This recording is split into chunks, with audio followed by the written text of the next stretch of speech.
do join us right where you are. Two cryptographers and two social scientists walk to the final panel of a long conference is already an anecdote that I'm looking to hear the end of.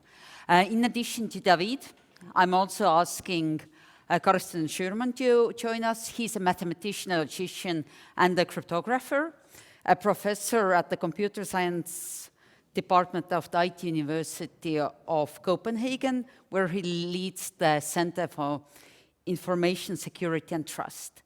Carsten also has consulted with the Carter Center, and more pertinently for Estonia with OSCE.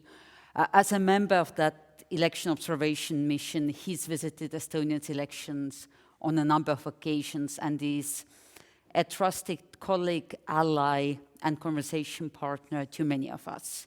And you didn't understand that probably, but Priit Winkel also talked about your most recent report at quite some detail, but we had our very own cryptography, namely the Estonian language, protecting that discourse. And also joining us from the Czech Republic, an expert from NÚKIB, the National Cybersecurity and Information Security Agency of the Czech Republic, is Tomáš Rabas, who's also a PhD student in the field of post-quantum cryptography and side-channel attacks at the Czech Technical University in Prague. So with that, we've of course saved not just the best, but also the easiest to follow for last. And to frame the conversation, we must remember that what we're talking about here is in a way a luxury problem. Elections, election integrity, trustworthiness of election procedures and technologies, as well as citizens and voters' trust in elections only matters in as far as democracy matters. So it is a luxury problem in that, as Oliver also brought out in his remarks earlier today, in a totalitarian system, none of this matters. So it's important to keep an eye on that framing. And in those democratic societies, we have agreed on laws, norms, and the Constitution as requirements for how we organize social, political, and social and political life and government in these societies. And to a great degree for me, the conversation that we're having here today is how to translate and implement into technology those constitutional and legal requirements and criteria for free, fair, and open elections, or for a democratic or free market, privacy-based society, in a way where that sort of chain of translation is both transparent, observable, and most importantly, and this is a term that Tanel taught me, explainable. So it's not just transparent, but it's explainable to the target audiences. So for me, the focus today is on how do we translate how we've agreed to live in our societies as democratic, privacy, respecting free citizens. How do we then translate that to technical requirements for technology that supports that sort of way of life? Tomáš, do you agree? Is that appropriate framing? Because as a cryptographer, I'm sure that you could build the most wonderful piece of kit and code that would do the fanciest verification possibly available, but would not be understandable to citizens, or at least explainable. Yeah, there is experience from my stated in several experiences. One of them is regarding digital signatures in general.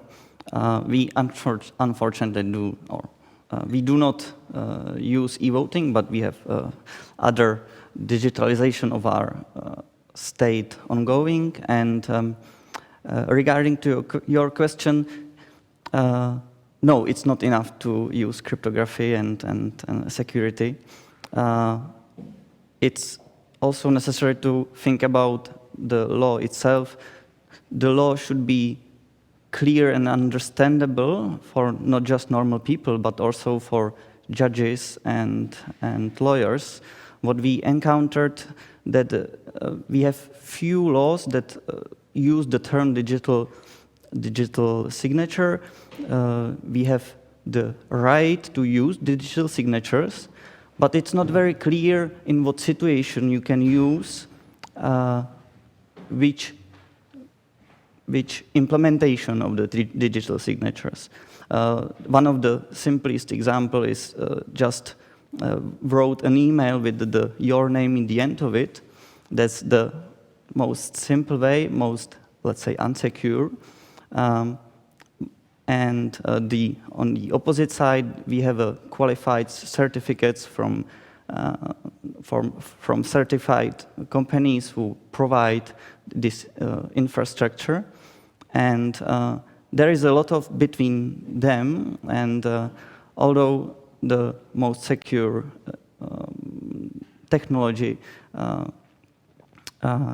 is the qualified certificate, it's not clear, and there is a lot of discussion in what situation you can use which of these, and it's not clear also from the law, and it's not clear to people who understand the law itself. So that's what I would like to stress as well, that it's not just about the technology, but about the law as well. But can the technology be better? Can it meet better? Can it be better than the requirements set onto it?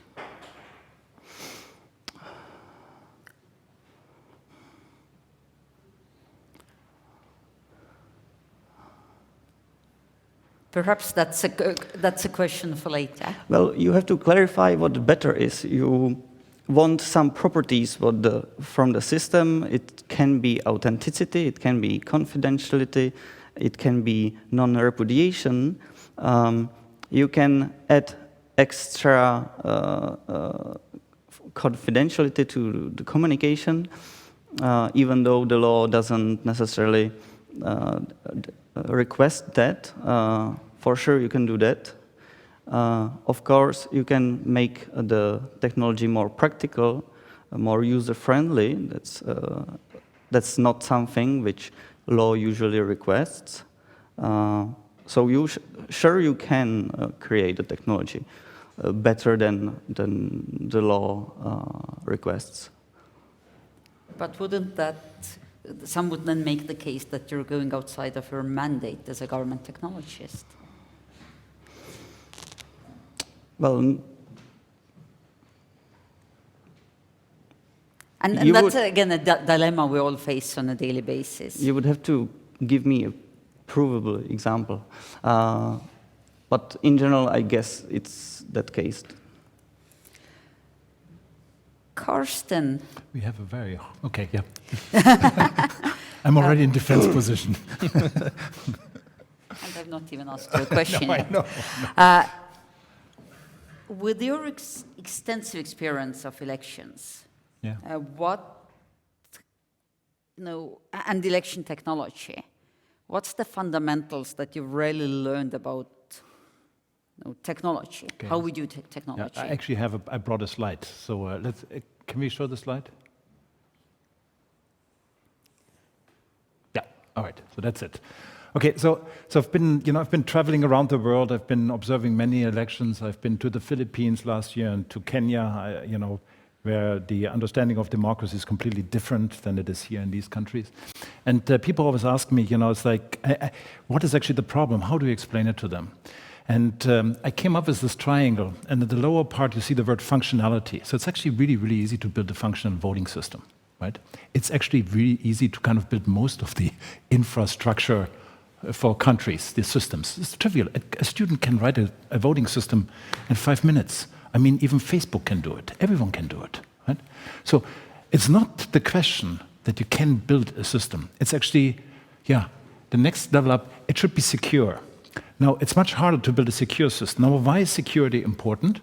Now, security is important because your system doesn't necessarily run in a lab environment. Actually, it runs in a real world. It runs in a world where there are adversaries who try to attack your system. You want to be able to defend against it. The next thing is verifiability. So I think I would argue that it's even relatively easy to build a secure system. But a verifiable system, as we all know, for people who have looked at mixed nets and zero-knowledge proofs, really, really difficult. It's more and more complicated.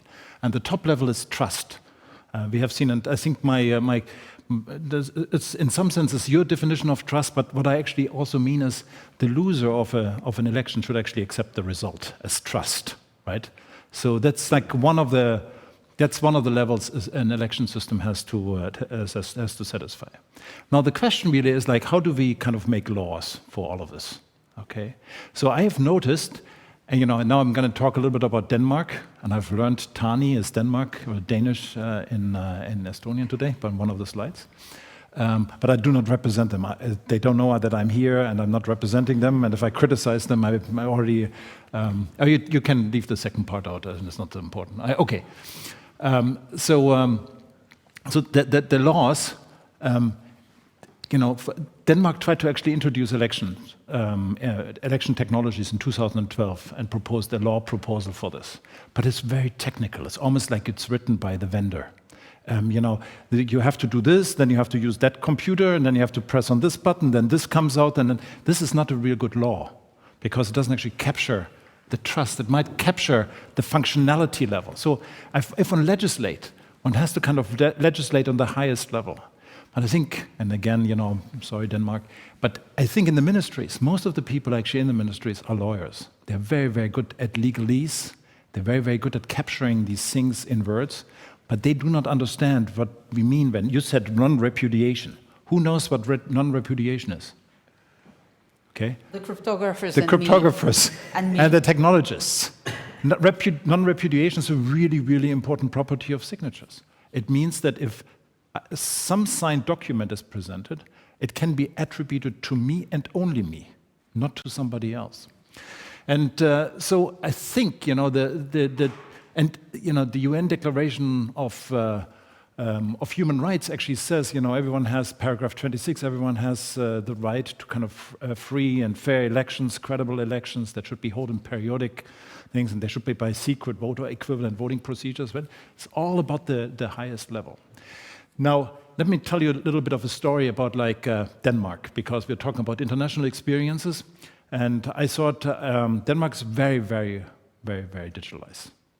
And do people trust it? Well, nobody's ever asked them. Okay, so in 2008, Denmark decided, small country, a little bit like Estonia, actually, we need to be digital. We need to kind of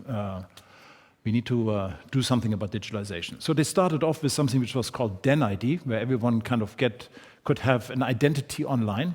But this was actually just a signature file that you had to install in your browser. And only 0.1% or 1% or maybe 1.5% of the population actually did this. Because you get a file, and then is it on a disk, on a USB stick? Where do I put this in? I mean, the average person doesn't actually know these kind of things. So then in 2010, they said, it's too complicated. We make it easier. We kind of understand that the secret keys really have to be secret. And instead of giving you the secret key, as it's done in Estonia on the ID card, we just give it to a vendor. We trust the vendor that they have an HSM and all of these keys are actually presented. In order to get and use those keys, that's why I have this little piece of paper here. I didn't bring the real thing because I forgot it at home. You got a little pubcord, a little thing with numbers, and there would be a challenge response system. You use your digital signatures to get to the key. It would kind of present you a challenge, and you had to kind of type in the 6 digits on this card, and they would be used only one time. And there were 100 numbers on this card. The Germans also had this since the 90s, and that's it. And in 2018, they said, it's too complicated. And it's also too expensive, because you always have to print these stupid cards, and you have to send it to people. And I was like, this is like physical evidence. I like paper ballots, right? I like trust. I like these things. But then, actually, an attack against the system became known, where people would go to the library, okay, and where people actually use these computers to authenticate themselves to public services. And they figured out, where people lived. And so they used or misused all of those numbers. And then, automatically a new card would be sent. They broke into the house, stole the card out of the paper card, actually out of the mailbox, and then misused it. And then suddenly, the alternative was actually an app where you kind of you just, when you go someplace, there would be an authentication, and you kind of had to swipe, and then everything that was like much easier. And also, it didn't use the mailbox, and it was much cheaper. So everyone used this. And maybe I should say, from the original to this thing was called NEMID, people were just forced. They said, like, you have to do this. All of the governmental services will be using the system. We don't care if you trust or not. We just use it. Sorry about this, Denmark, but you just use it. And then you think, like, okay, this was actually a very well-working technology. And as usual, the contract runs out, and now a new contract has to be done. And now it's called MitID. Instead of MIT is Danish for my, NEM is Danish for easy. So they have done the easy ID to the my ID, and somehow wanted to make it easier. And so usually when you use your NEMID, you had to kind of type in your number or your username and a password. They said, like, the password's too much.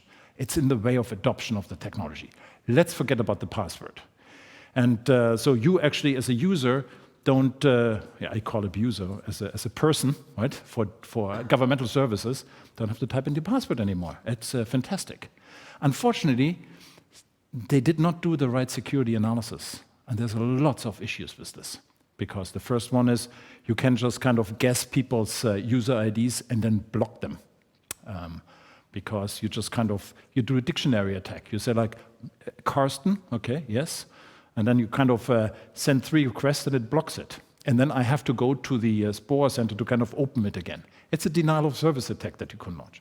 Or you could do other things. You kind of guessed Carsten, and you go to a bank, to Danske Bank, or just type in Carsten. No, in the real Carsten, there will be, on their phone, there will be a little, there will be would you like to log into your bank? If this person accidentally swipes to the right, I'm into this bank account, and I have no idea who it is, but I can transfer all of the money. Now, there has been a lot of activities and newspaper articles about it. Why do I tell you this story? I tell you this story because Denmark had the heart in the right place. They listened to the technologists at the very beginning. They built an ID infrastructure which we use for everything on the internet, which banks use. It was just too unusable. And throughout the years, usability has trumped over security.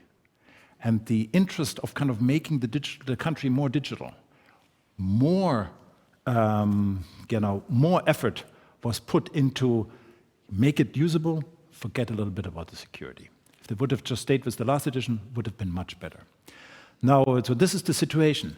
About the laws always changed, But in none of the laws that Denmark has is anything about verifiability. Not even the word security is actually meant as a requirement for the open ID infrastructure that we are actually using. So this is kind of worrisome. Instead, there's a clause, which is the non-disclosure.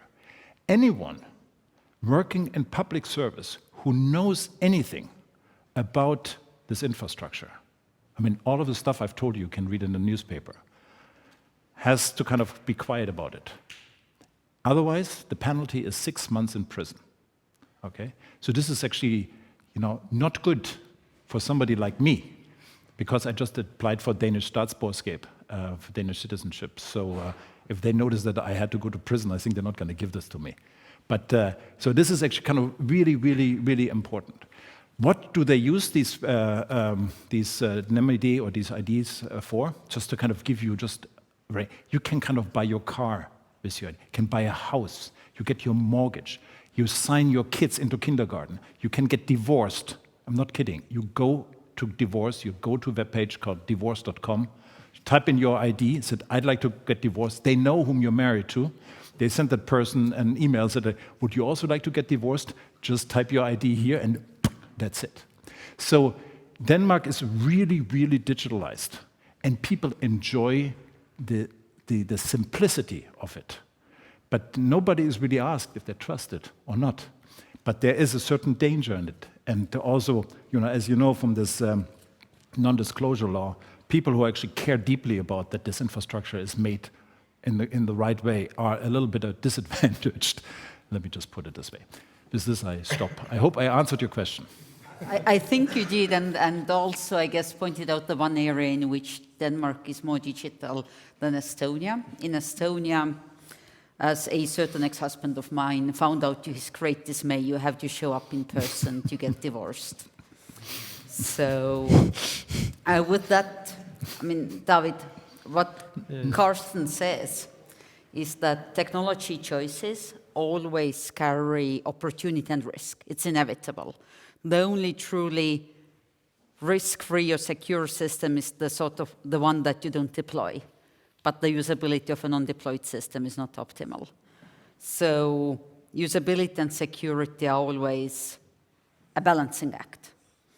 And what we heard from you is, and what we also heard from Piret and Mihkel earlier in the day, is that trust is built through repetition. You said that trust is when things behave as expected, and you can really only find that out by doing. And similarly, Mihkel's and his colleagues' works demonstrates how trust happens when you do things over and over again. But what we also see, and that's some of the more recent research out of the Schütte Institute in Tartu as well, is that trust is lost with disillusionment in society. Whether it's the sort of loss of trust, or when you perceive a loss of status, perceive a loss of perceived status as the non-winning candidate supporters in the United States, or whether it's something a little less vocal, you lose trust in government technology. When you lose trust in government, which is when you lose trust in the process, which for me is a paradox, because we can build trust by doing trustworthiness, but we don't know how to avoid losing trust. What does your research suggest, or your experience there? Well, yeah, that's a complicated question.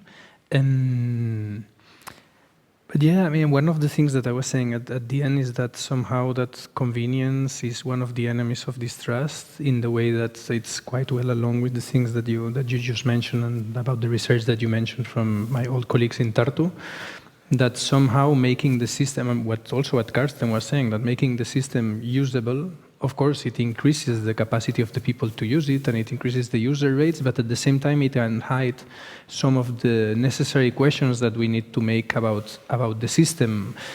One of the things that I was trying to put, and I think my research is saying, is that trust at the end, it's a mechanism to reduce complexity, so we don't need to keep constantly asking ourselves, should I use this system every time I'm using it? And I think that Mihkel's research, Mihkel and Piret, research is making it quite clear that the more we use a system, the more I don't know if we could say we trust it in a holistic way, but the more we get used to it and the more we stop asking certain questions. For example, in the research I was doing when I was here in Estonia, that I was interviewing some users, there was a funny trend between people who are 18 to 25 that they were voting on paper on the first election. Because they were going with their parents, because their parents wanted them to see how it is to vote in paper, because the assumption is that they are not going to do it anymore. So it's like the first time you go to vote, you vote on paper, and then the second time you can vote online, and the rest of your life you will continue voting online because it's sticky and we continue doing that. So somehow, yeah, I mean, the usability of the system, the fact that it's every time more convenient, that it's easy to use, and this way of trying to make it every time more and more user-friendly can be hiding some of the questions that we need to put about if the system remains to be as trustworthy as it was. For example, now that you are going to start using here smartphone voting, Smartphone voting is one step to make the system more usable, more easy to access, but of course it can open some other doors to other types of risks and so on that probably needs to be questioned or at least highlighted and at least researched to try to see that what we are getting on one part, we are not using on the other. But also there is another dimension that of course it's very trendy to be digital. It's very trendy to be like Denmark is trying to be, like Estonia is being leading for quite some years.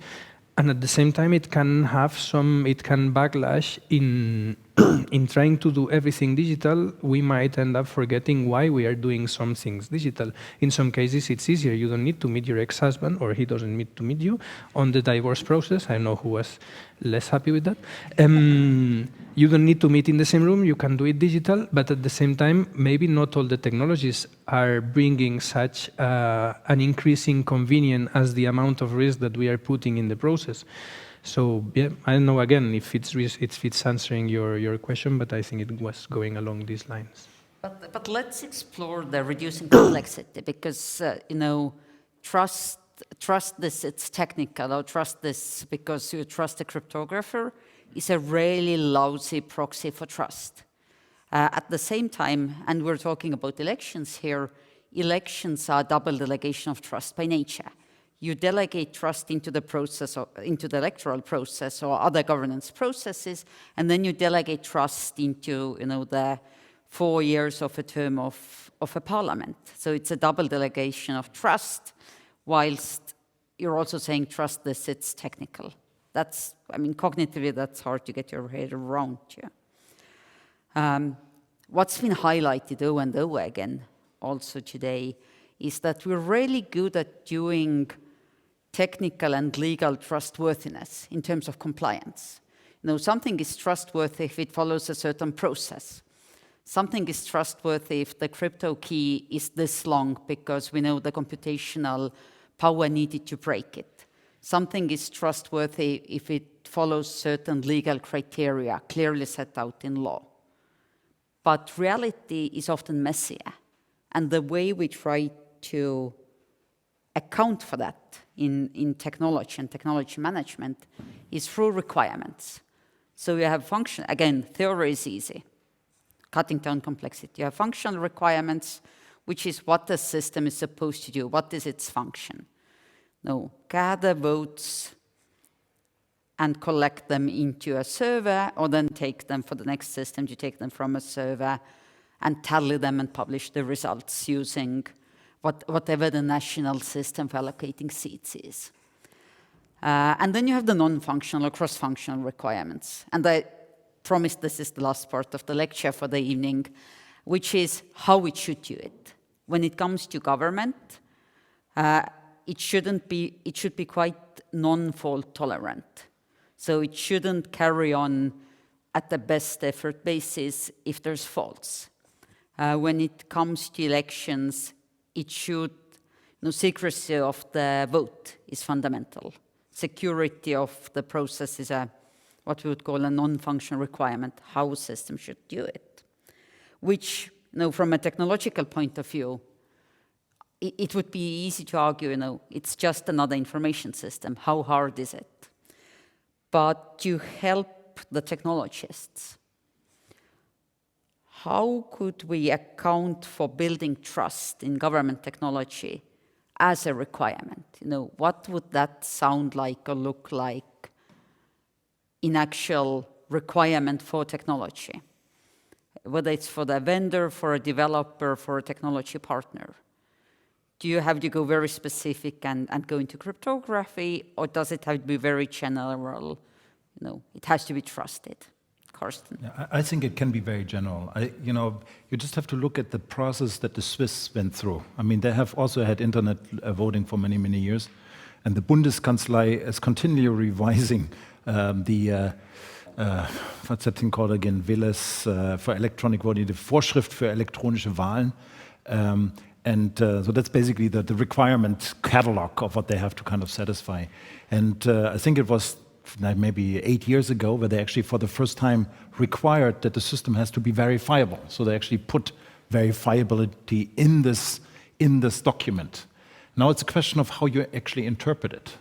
But I think it's much, in the legislation, it's much better to kind of write things in such a way that you know what you don't want. You know, a vendor who comes with a non-verifiable system, you say like, this is not good enough. I need something that is verifiable. Then you can discuss what kind of verifiable thing are acceptable. And you can do this through interpretations of the law, bylaws, or whatever. But you know, at least to kind of have these fundamental requirements on this very abstract level, someplace in the electoral law, I think would be it is really good. And I think most of the countries who are experimenting with internet voting. So I don't know in Australia, I don't know what they actually written in the law, but I know that they have to offer internet voting as a voting channel. It's in the law. They cannot not hold internet voting. So when you said in 2027, I'm really curious what they do now in between 2021 and 2027. But that's a different kind of question. Yeah. So I think, you know, and many countries don't have that understanding. I think Switzerland came a long way of having technologies that were then outlaws because they weren't good enough, and then changes happened, and then the processes were adjusted, and so on and so forth. I think it's really good to kind of compare the experience from Estonia with Switzerland, from all of these other countries, in order to kind of get some indication of what actually is a good formulation for a legal framework. But then from a legal framework, we have the secrecy of a vote. How would you translate that into a technical requirement? So this is a very good question. I should also say Denmark does not have internet voting, and Denmark has no voting, and I think it was no voting machines. And it was about 10 years ago, or maybe 9 years ago, that I was invited to go to the Swedish government talking about the Danish experiments. And they actually they gave me, then it probably doesn't last anymore, but I was allowed to say that Denmark does not do any electronic voting because they believe that the secrecy of the vote cannot be guaranteed to the levels the Constitution requires it. Full stop. That's the end of it. So clearly in Estonia there is internet voting, and clearly there's a different interpretation of what secrecy really means. And I do not know. I'm not a legal person. I'm neither a political scientist, nor a legal scientist, nor a social scientist. I'm a computer scientist, so I have no idea what I'm talking about. But I believe there needs to be there are mechanisms to kind of come up with these interpretations that are actually then accepted. Maybe by institutions in Germany, there's the BSI that kind of gives rules for what is acceptable and what is not acceptable, and they have the mandate and the authority to interpret what it actually means to be secret. But maybe my colleagues Tomáš, you were nodding quite vigorously there. I would like to comment from Czechia. We have, I think, the similar thing in our institution, that it's must be basically super secured, and that's something you cannot achieve from home, because it always depends on your model of your attacker. If you assume that the attacker can be at home of normal people watching over shoulder to the computer when you do the e-voting, it's impossible to require it. Well, you can send policemen into every home during the voting itself, but I think I'm quite conservative in this, but you cannot achieve the same level of security by electronic voting compared to classical physical voting. It's we discussed that earlier. You always have some. On the opposite to physical voting, you have some much smaller, possibly one simple point of failure, which you need to take in mind. In physical voting, the attacker must invest massively amount of people to fake, to fraud the election, and there is a much higher chance that somebody will say, I am one of these enemies. So there is much higher probability to realize there is an attack ongoing. I think from these reasons, we also don't have e-voting in Czechia, and the level of security which you achieve in physical voting, I think you cannot technologically alternate by e-voting. But yet every electoral system in Europe uses technology at some stage of elections, whether it's voter lists, whether it's vote counting, whether it's public tallying and publication of results. So sort of zooming out a little from the voting itself, zooming out to current technology, do you think trust can be translated into technical requirements, and what might those technical requirements look like when developing government technology? Because I mean, the fact is, every single electoral system uses technology at some part of the election life cycle. The question is where. Well, and would then people have a trust in the requirements? We discussed that there are states where people are polarized into different groups. Currently, there is a lot of disinformation effort from foreign agencies, which might try to untrust the system itself. And people polarized like this tend to also have a distrust in the politicians, into the institutions itself. Then you have to think about if the requirements are trustful, not just think about the requirements suggesting the trust. It's somewhat in a circle. So to answer your question, I have no idea. Fortunately, we have someone who studies this for a living. David. Oh yeah, sorry. Yeah, I mean, I think that somehow the requirements, I mean, the logic of the requirements are that they should be foundations of trust.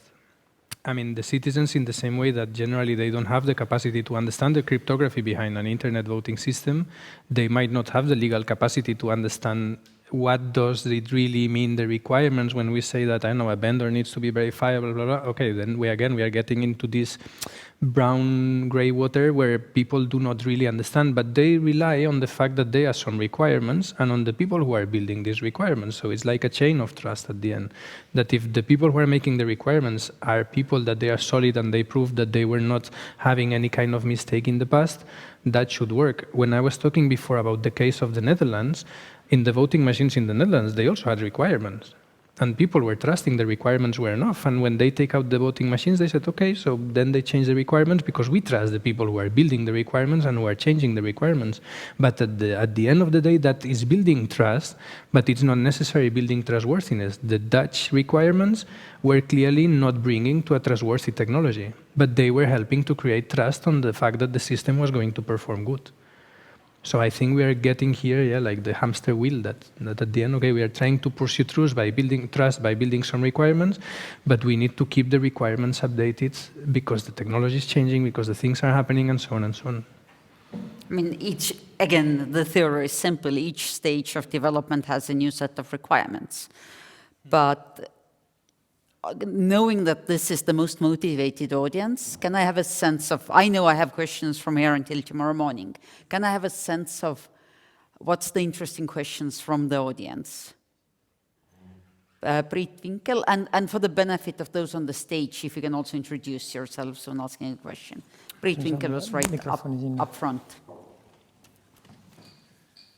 Yeah, thanks. I just really wanted to continue on the question of verifiability, because we understand that verifiability in itself is like a scale. You have no verifiability and more or less end-to-end verifiability, although there's also different understanding of what that actually means. What we also know that adding the complexity might have adverse effect on trust. Adding, let's say, verifiability might not even have, let's say, move the needle whatsoever.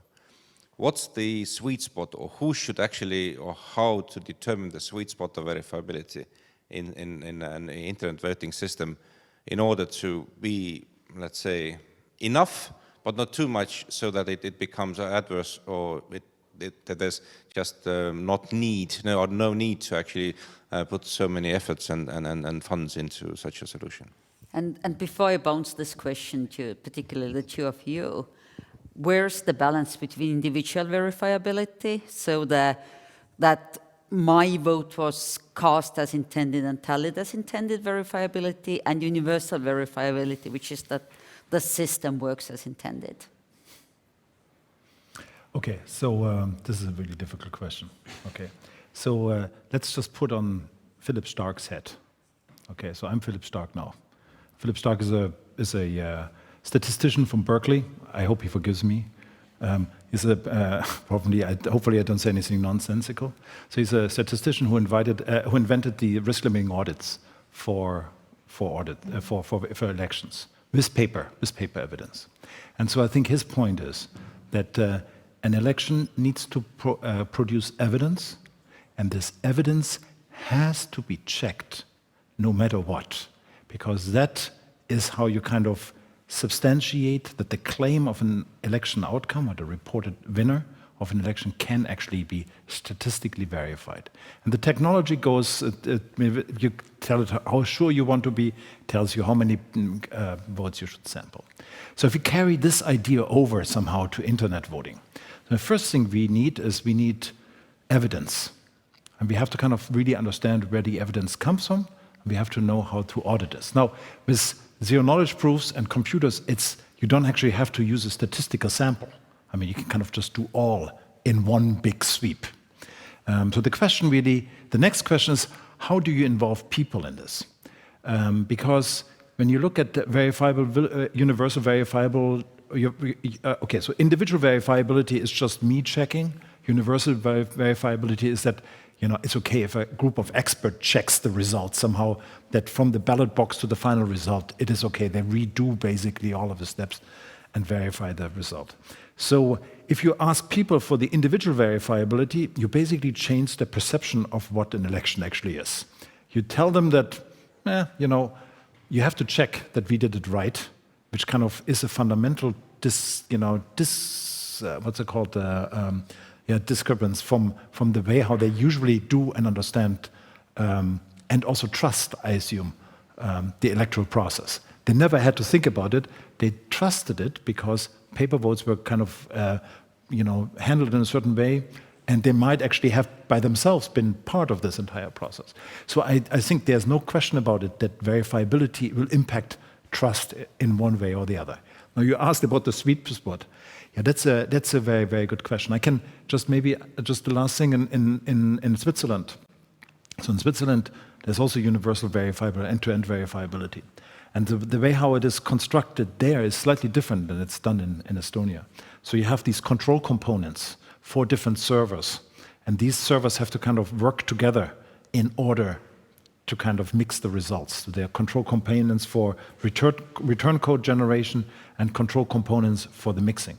And so basically the idea is, because if you compromise one of those components, the mixing will not work and you will notice it. And so the assumption basically is that the mixers, since you trust them, you trust that there's 3 out of 4 work correctly, you prove that then the result will actually be verifiably correct. That's what they have done. It's different that they've tried to get the human out of the equation of universal end-to-end verifiability, moved it into trust assumptions, and these trust assumptions now have to do with, like, when you generate these control components, the keys for the control components, and you generate these cards with the return codes that are being sent to all of the voters. That needs to be trusted. And I think you actually mentioned this, these trust assumptions. Where does the trust actually come from? And what do you assume is actually trustworthy? Depends from culture to culture, from country to country. So what works in Estonia will not work in Denmark because the trust assumptions are different. But let's put Philip Stark's work into his context, as he's put many of us into the context of his statistics, surely. The point of risk-limiting audits, and that's an idea that was explored in Estonia a little earlier as well, is born out of the very complex ballots in the United States, and particularly in California, which is where Philip's done most of his work. And the point there is that if you have very complex ballots, sometimes up to 30, 40 issues on the same ballot, some of them elections, some of them referendums on local bylaws, particularly on the use of marijuana in the recent years, some for school boards elections, some for in between, then counting all the ballots twice is impractical, so you need to pull some sort of a sample to verify that your first count wasn't off, that the results couldn't be changed.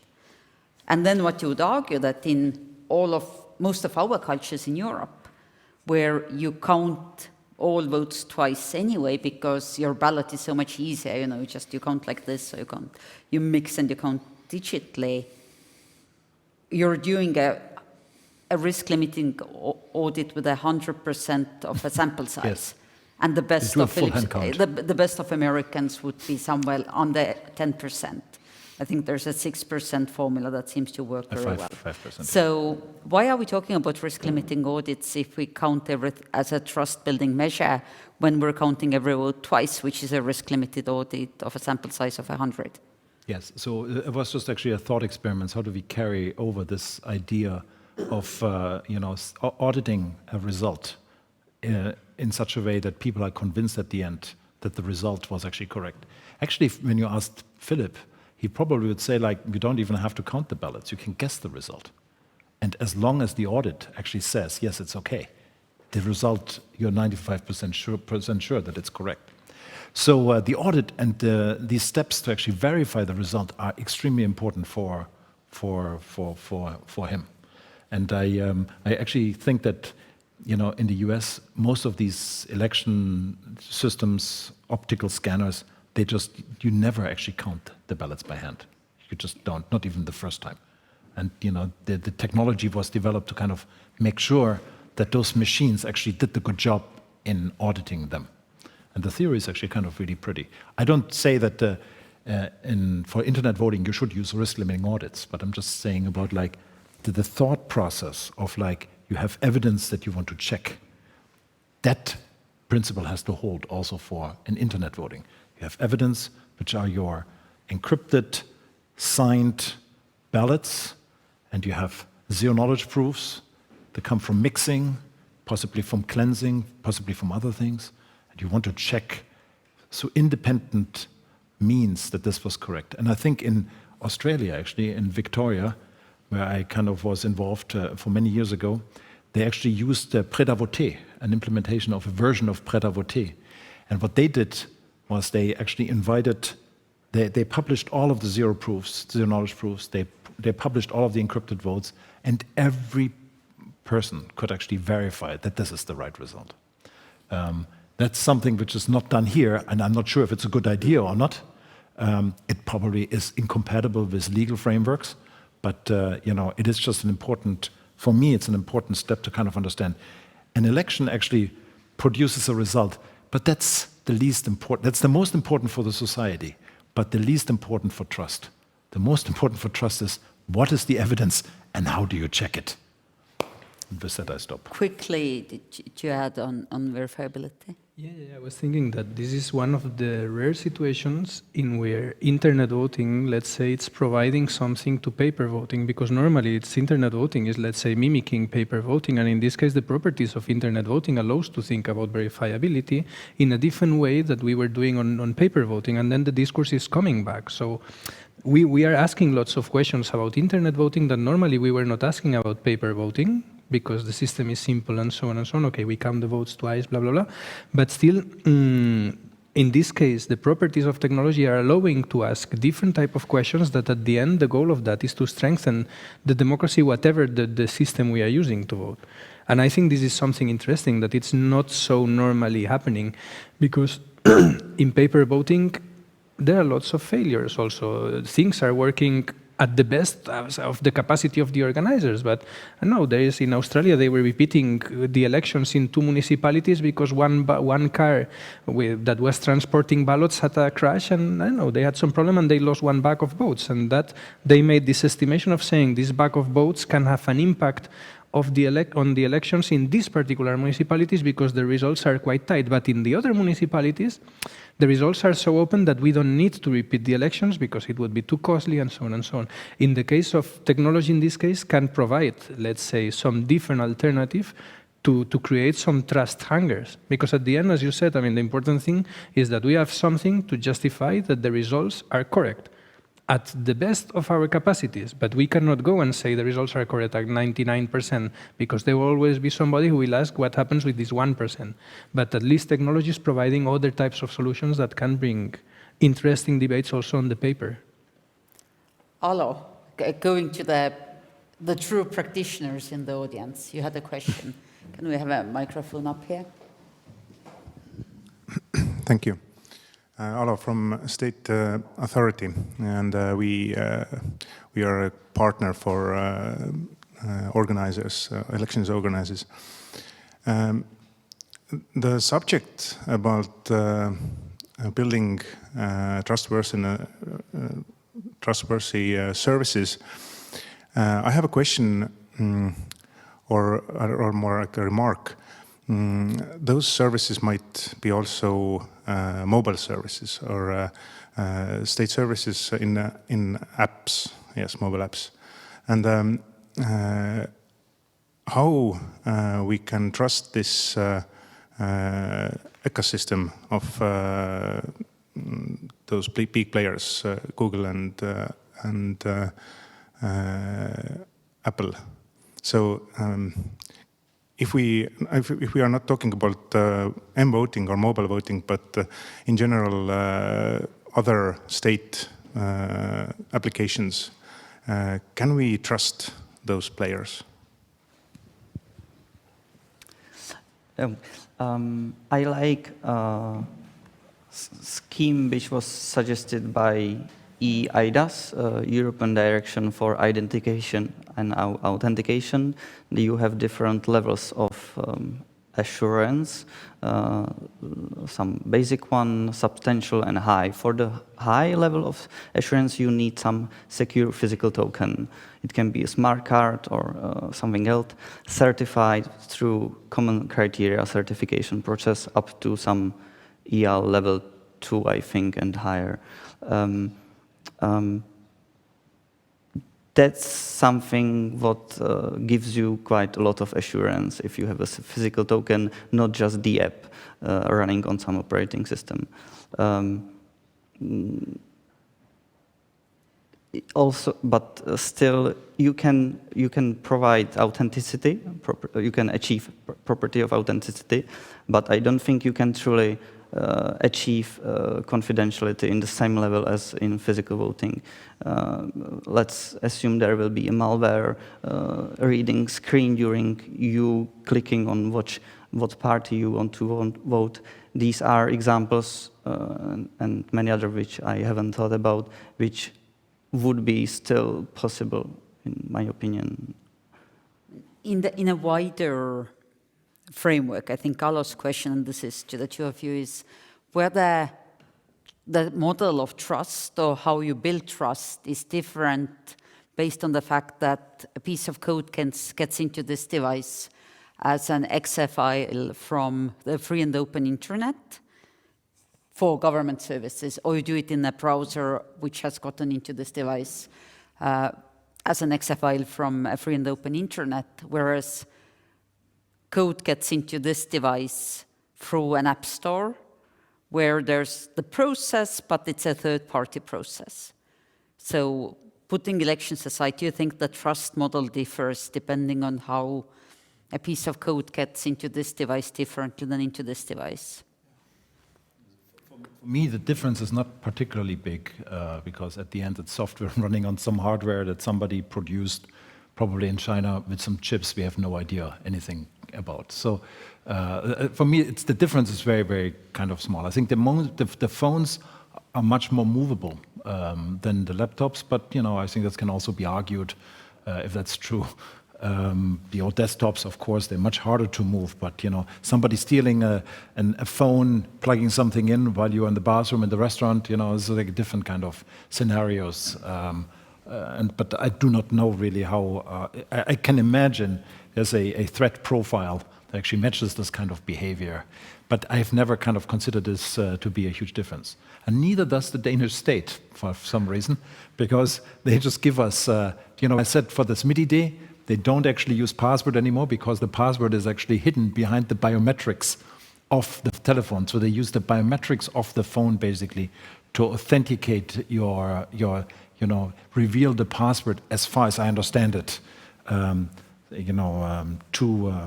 to actually do the authentication then at the end. So it is kind of a little bit of a, I think it's a really, really good question, but for me personally, difference is not that big. I don't know, David, you kind of... Trust as Yeah, a for me, social science concept. Intuitively, yes, of course, it should make a difference depending on who is the producer, let's say from where you are downloading the programs and who is providing the programs. But I have the impression that we might get ambivalent results on that, because for some people, for example, it might be more problematic that certain state is providing the system, and for some other people it might be more problematic that it's one of the big players on the internet sphere who is providing that. So I guess, as we were saying before, that might be very culturally and locally based.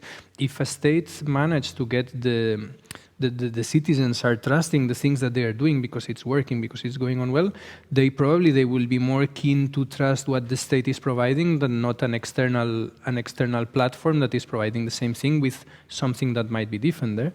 But for some other countries, it might be exactly the opposite way. So intuitively, I think that there should be a difference, but it's not easy to see how that would play a role in different cases and in different situations.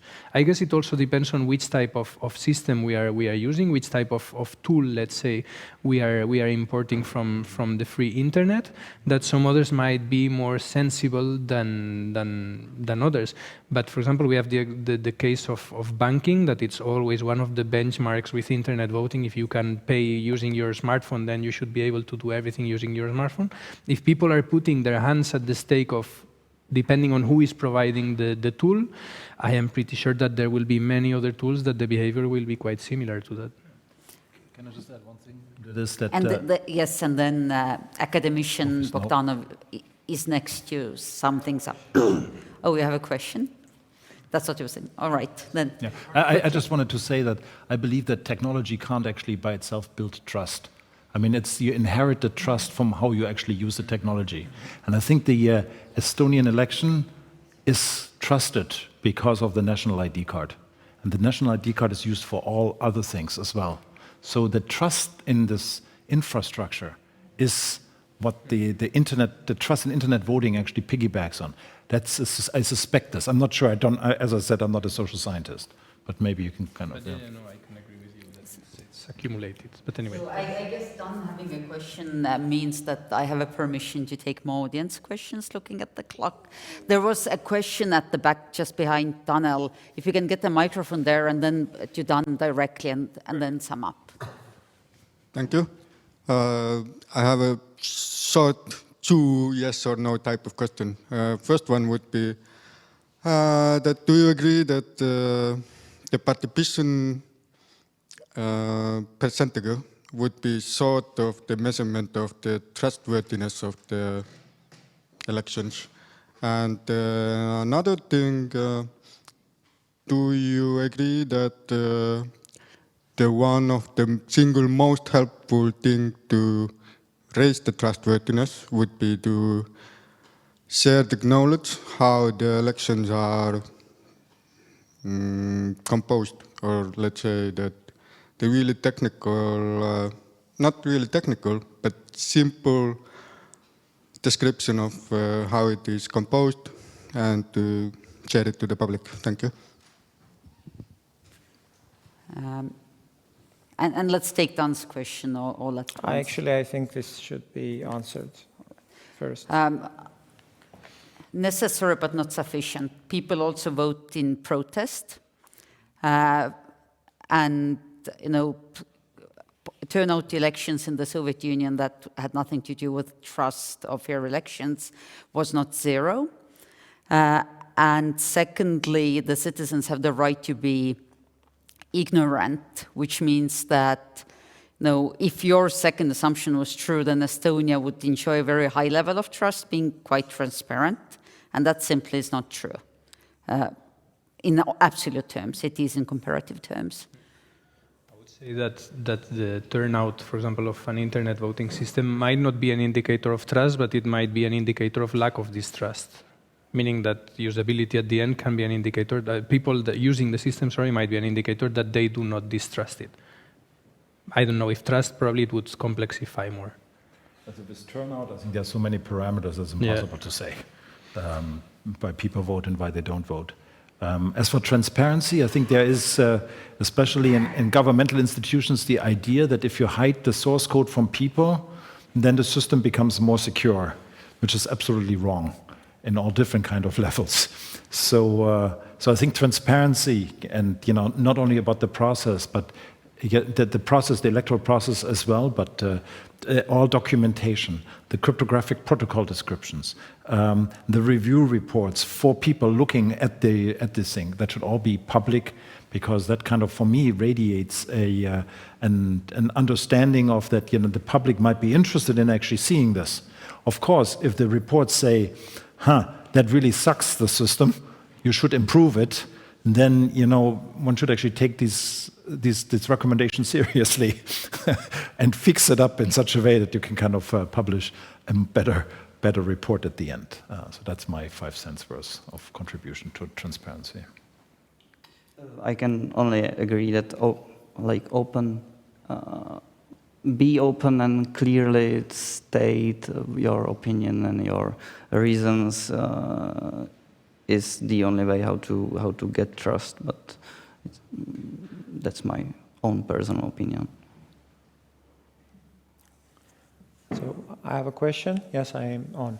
So Carsten spoke in extended ways about the Danish digital identity system. I have seen a trailer for the Polish wallet a month ago at the Tallinn Digital Summit. I think there was a fancy advertising video that Poland will have an identity wallet. And if I'm not totally mistaken, then the Czech Republic is building something, no? Regarding what again, sorry? Like eIDAS 2 identity wallets, like giving digital identity to people as per the new European regulation. Yeah, it's quite a big, somewhat political project. It's already from the beginning of the next year, we should be able to identify ourselves through mobile phones, where we will have our basically ID. So when policeman stops us, we should be able to identify ourselves. So we somewhat try to outrun European Union with this digital wallet project, but the idea is the same. So it is quite a big project, and we are currently working on that hard. Not my organization, but a different one, Digital Information Agency, who cares about digitalization of public sector. Right. So the follow-up question to this is, imagine a future maybe that you have 50% uptake on this digital identity wallet technologies. For Denmark, I don't know how to ask this question because you have this MetID, NemID, you have a somewhat mature system already. But for example, for Czech Republic and Poland, how will this change your outlook if you had like a digital identity system with that level of maturity?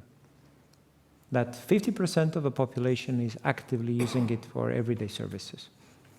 If they would use it. That's a good assumption, because our society is very conservative. Many people doesn't even use internet banking, and just a few percentage, at least what I observe around me, use a mobile banking. So I am quite a fan of it. Everywhere when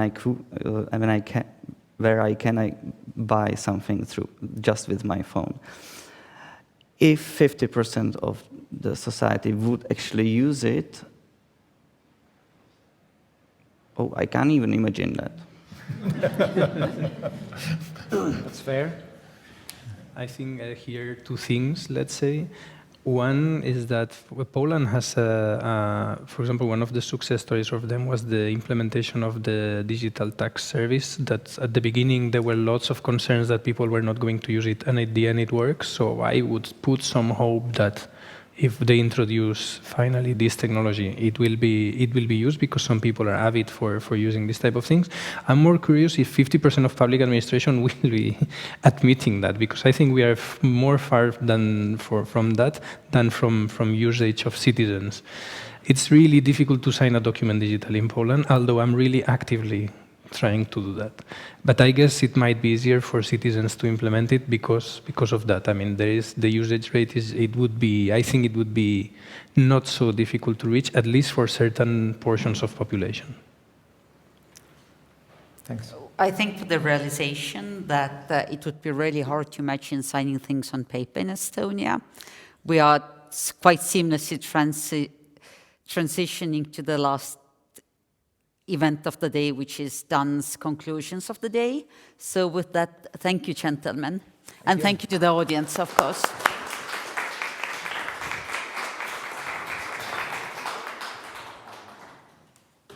Thank you, everyone. I've had you all sitting down for the whole day. So based on the recent knowledge in sedentary behavior, your mental faculties have reduced to the level that I can start reading children's books to you by now, and you'll hopefully be able to understand.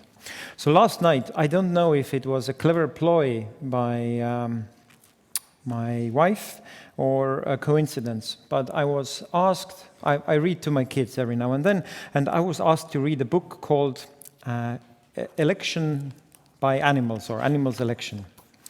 It's started very promisingly. There was a lion. Lion is the king of the forest. But lion had redirected a river in front of his cave to make a pool for himself.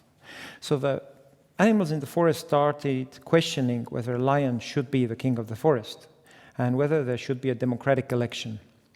So they agreed on, they formed an election committee. They had the owl in front of it, and they had a number of things, how they thought that what should happen, that every spring they'll have an election, every animal can run, each voter can vote for one candidate, it's a secret election, whoever gets the most votes wins, and the candidates cannot make gifts to the voters. That was important. In the end, I'll spoil a little bit. The monkey, the snake, and sloth, and the lion ran. Lion was the traditionalist, saying that everything should remain exactly as it is. And the monkey was disqualified because the monkey was gifting bananas to the voters. The last point in the electoral regulation was that under no circumstances is it allowed to eat your opposition. So I think that is something that we should keep in mind as we go on, that this election process keeps our countries in check. I'm very happy for that book. It's written by some Brazilian people who actually ran workshops with kids, and the kids got to decide which of the animals win the election in the book. And in the end, there's a lot of explanations of what democracy means for 8-year-olds. Very helpful stuff. Thank you, everyone, for coming here. And thank you for speaking. Thank you for listening. I'm very happy for all the things that we discussed today. We had various different perspectives. I'm very glad that it didn't turn into a fully technological event, but we also managed to handle these concerns at the same time that we handled the societal ones. And let's hope that someday we can ask all of you back and tell you what we've come up with in the meantime.